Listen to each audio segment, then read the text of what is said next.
อ๋อครับเมื่อสูงไอ้ก็เขาตั้งเซ็งนะครับเจอเข้ามาด้วยในชาแนล YouTube เขาในนะครับเนาะมันได้ก็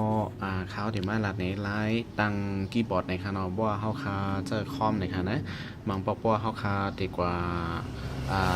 ตั้งคีย์บอร์ดมันในครับเนาะใหญ่กว่าใหญ่มากนะครับเป็นพิมพ์ในครับนะเขาเดกัมเดเจอร์ลิกไทยกัมเดเจอร์ลิกอังกฤษกัมเดเจอร์ลิกมันในครับเนาะลิกใต้นะครับหนังหือมันประเดง่ายขึ้นแล้วก็มดข้าวย่ำน้ำในค่ะเนาะสุกอยู่นั่นเฮาค่ะก็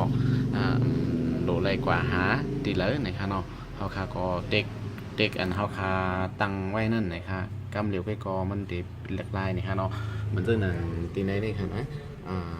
เขาใส่ไว้ตีมีลิกอังกฤษในค่ะเนาะลิกไทยในค่ะแล้วก็ลิกแคในค่ะเนาะ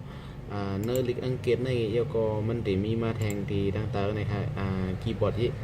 แผ่ออกมาแทงติมีดีในเป็นลิกใต้นะครับในลิกมานนะครับเป็นลิกใต้โซจีลิกใต้ปังลงในขนมอันนี้ก็อยู่ที่เขาคาดตั้งในคานว่าตีติ๊กซึ่งหือในคานมังก็ในเขาตีติ๊ก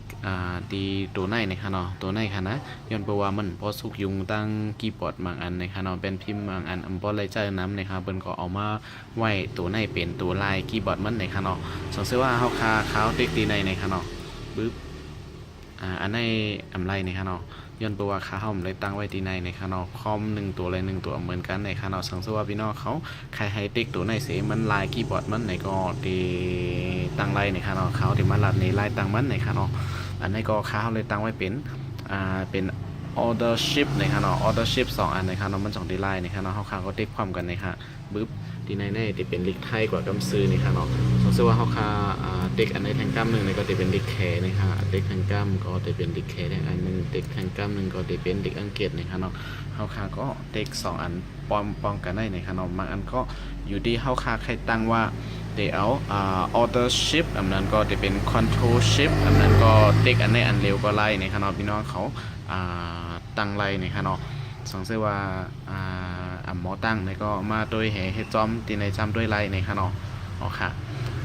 เมื่อเดี๋ยวเขาตั้งไว้เป็นorder ship นี่แหละที่ในก็จะเป็นดีในนะครับเนาะอันนี้ก็จะเป็นลิกไทยนะครับเนาะด้วยดีในครับนะจะเป็นลิกไทยกับกำซื้อนะครับเด็กแทงกำหนึ่งก็จะเป็นแขเด็กแทงกำแขเด็กแทงกำอังกฤษนะครับเนาะอันนี้ค่ะย้อนปัวอันนี้มันจะไล่ติ๊ก2 ปุ่มเนี่ยมันจะสุกยงมือนะครับเนาะว่าติ๊กได้อันนี้จะง่ายกว่านะครับเนาะติ๊กบึ๊บมันก็จะไล่กับเหนียวนะครับเนาะอ๋อค่ะอันนี้ก็เขาคาก็มาด้วยไล่ตังมันนะครับเนาะเฮ็ดซึ่งหือตังในนั้นเขาคาก็เข้ามาดีที่ไหนครับเนาะที่เวนโตในค่ะนะแล้วก็มาหาดีว่า control panel นะครับเนาะที่ไหนค่ะนะ control panel นะครับแล้วก็ว่าเข้ามาในมันจะมีดังนำดังหลายนะครับเนาะเขาก็มาหาดีว่า region and language นะครับเนาะที่ไหนค่ะนะพอเป็นลิกไทยก็ดีว่าภาษาแลเป็นพิมพ์นะครับเนาะเขาก็เข้ามาดีในนะฮะเรียนเป็นรูปโลกแห่มีหน้าหลีไว้นะคะนะ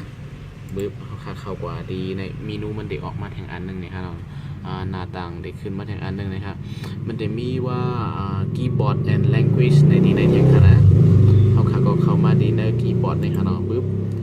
แล้วก็จะมีว่า change keyboard ในครับดีในครับนะ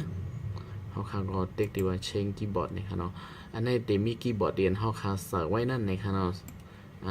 เมื่อเลี้ยวเขาเลยตั้งไว้มีลิกอังกฤษลิกไทยลิกแขนะครับเนาะย้อนไปว่าสายไว้มี4 อันนี่ก็เดี๋ยวมี4 อันอันนี้เป็นแขปันเก่าแขปันใหม่นี่ฮะนะสองเสื้อพี่น้องเขาเคยแถมใส่แท่งในก็ติ๊กดีว่าแอดนะฮะกว่าเลือกแท่งไล่นี่ฮะเนาะอันนี้ก็เขาเดี๋ยวไปเดี๋ยวจำได้นี่ก็ไล่นี่ฮะติ๊กแอดบุ๊กเนี่ยมันเดี๋ยวให้เขาคำมันจะว่าคาไล่ภาษาอาหรับิกนี่ฮะเนาะภาษามันจะมีภาษาในกัมพูชาในดังสิ่งดังหลงมันจะมีในขณะนี้ส่วนเขาขาดเสริในก็จะมีอันนี้นะครับอันนี้อังกฤษมาเลเซียในขณะอันนี้ก็ส่วนเขาใครเสริในก็เขาขาก็มาติ๊กปองดังในตัวในขณะบึ๊บอันนี้ค่ะสมมติภาษาอังกฤษมาเลเซียในเขาคงมา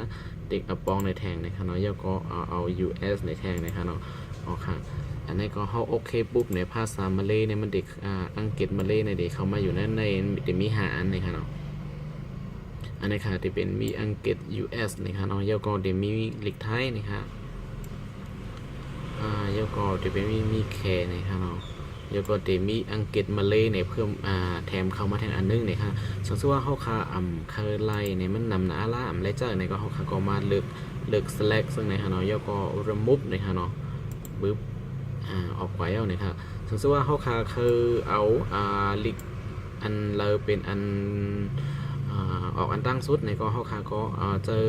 เหมือนเจนค้าเฮาใครเอาลิกอังกฤษออกไว้อันตั้งในก็เด็ดพอเปิดคอมมาปุ๊บมันจะเป็นลิกอังกฤษนะครับส่วนตัวเฮาคาคาไลลิกไทยเจอลิกไทย10นำเซเปิลในก็เฮาคาคาไลลิกไทยในอยู่ดังเหนือพอเปิดคอมมาให้เป็นลิกไทยกำซื้อในก็เฮาก็จะมีมุฟอัพมุฟดาวนะครับเนาะส่วนตัวมุฟอัพเนี่ยมันก็ไทยในที่มาอยู่ดังผลสุดๆนะครับเนาะส่วนตัวเฮาคาเด็กมุฟดาวในก็มันเดลงมาอยู่ดังใต้นะครับอังกฤษได้ขึ้นอยู่ดังเหนือขึ้นนะครับเนาะ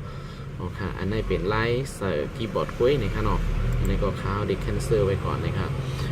ไลท์ตังเฮอมันเปลี่ยน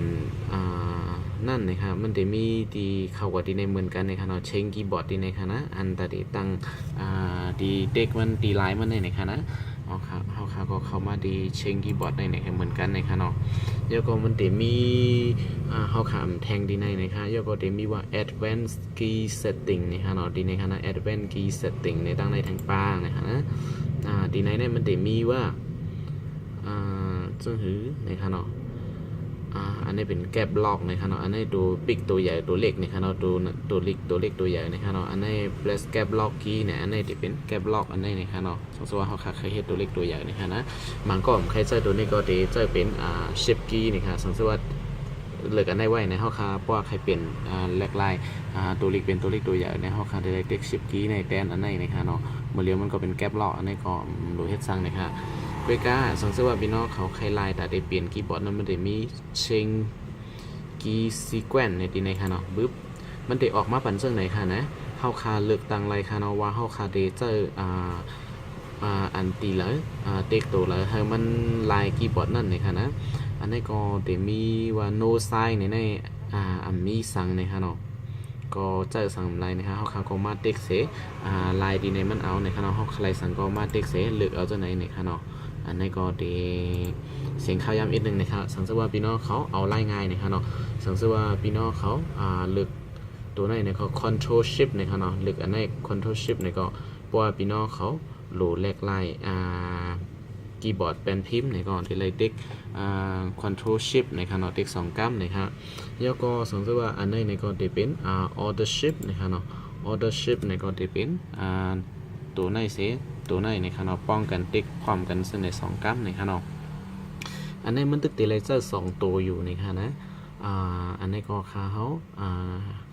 ให้ใจได้ก็ดีใจให้ใจตัวไหนในคณะตัวไหนคณะเดียวตัวดีอันมีจำหลายๆในคณะเขาค่าก็ใจตัวไหนแต้นในคณะให้ติ๊กอันนี้อันเลี้ยวนะคะอันนี้ดีเป็นง่ายที่สุดในคณะง่ายเซฟเปอร์เนานะคะเขาคาก็ติ๊กอันในตั้งผ่ายตั้งในยุงก็ไรในฮะเนาะกว่าตื้อมันสังในฮะเนาะเขาเปิดเข้ามาก็เขาคาก็เลือกอันตั้งเตอในสุดๆปันในฮะเนาะแล้วก็ติ๊กโอเคในฮะเนาะปึ๊บแล้วก็อัพไลน์นะฮะแล้วก็โอเคในฮะเนาะเขาโอเคปุ๊บเขาก็มาติ๊กจำด้วยว่าคีย์บอร์ดมันมันไลน์ในฮะแบบนี้ฮะเนาะดีในฮะนะอันนี้ค่ะเขาคาติ๊ก1กัมปึ๊บมันก็จะเป็นแขจะเป็นโหลอะไรเอาเมาส์มา4เสลายในค่ะเนาะดีเฮ็ดให้เขาเหตุการณ์ไวขึ้นในค่ะเนาะอันในคณะติ๊กอันในกล้วยในค่ะเนาะติ๊กบึ๊บ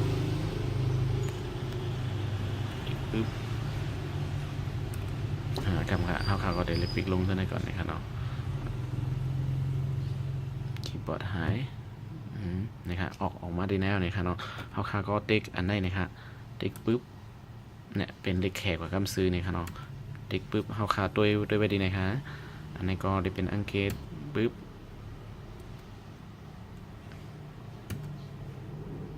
ก็เป็นอังกฤษนะครับเป็นอังกฤษนะครับติ๊กปุ๊บเป็นเลขไทยนะครับเนาะค่ะติ๊กทางกำหนึ่งนะครับเป็นเลขแขกนะครับ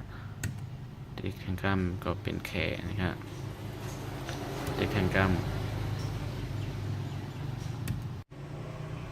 ออกค่ะ ค่ะมันในก็มีกันนายก้อยนะคะเนาะฝากไว้ถึงพี่น้องเขานะคะเนาะสังเกตว่ามีฟอนต์ลีตอนแต่อ้อยก็เขาเดียนเข้ามาตัวในก็อย่าลืมกดเด็กปันไลค์อันนั้นก็